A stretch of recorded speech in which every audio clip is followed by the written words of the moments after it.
What's up mga boss? Kamusta ang buhay seaman? So yun, pag-usapan natin ang about sa pagpaprocess ng BS. So specifically for 36 months. Dati gumawa na ako ng video about sa pagpaprocess ng BS for 12 months. Then yun, na-process ko na yung papers ko at that time. Then pandemic happened.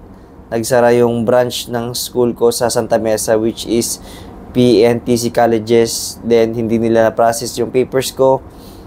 Ngayon, 3 months ago, nag-process ulit ako ng papeles ko sa PNTC Colleges, DASMA. So, lahat ng mga taga PNTC Manila at saka PNTC Santa Mesa, sa DASMA na kayo guys, magpa-process ng papers nyo. Pero sobrang dali lang naman dahil nga bagong administration na yung nandoon, kaya sobrang accommodating, and yun, tutulungan ka talaga nila na ma-process yung documents nyo. So right now I am currently on board pero yun, nasikaso na ulit.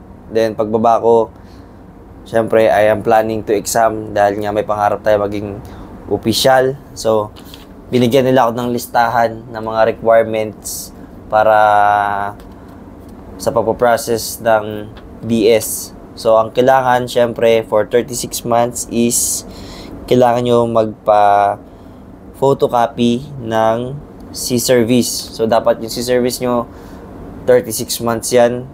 Kahit na kadete pa yan, OS, AB, basta going C-Service. So, 1 photocopy, dapat notarized.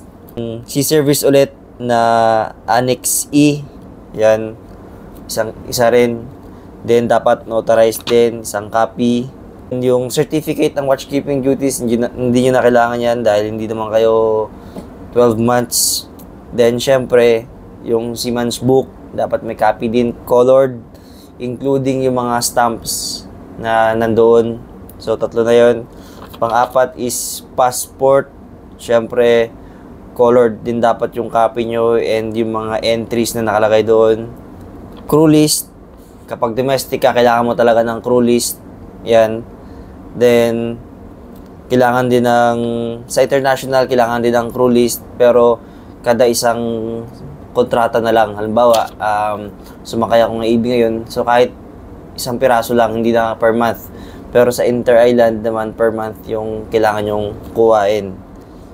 Then, pag inter-island ka, kailangan mo rin ng MSDS. So, kung ilang buwan ka bang sumakay doon, ganun din karami yung MSDS mo.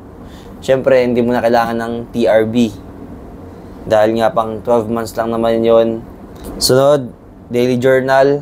So, dapat gumawa kayo ng daily journal.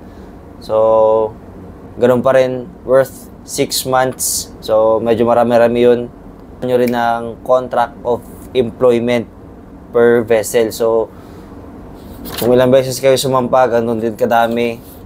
Then, may bago silang dinagdag, guys. Parang C-Service siya na Annex H7. So, hingin na lang kayo ng form kay Sir Jude.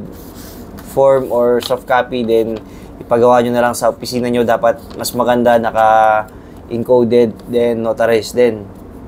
So, yun na naman. Pag natapos nyo na yun, guys, lahat ng requirements, so magkakaroon kayo ng written assessment. Written assessment muna yan, ganyan.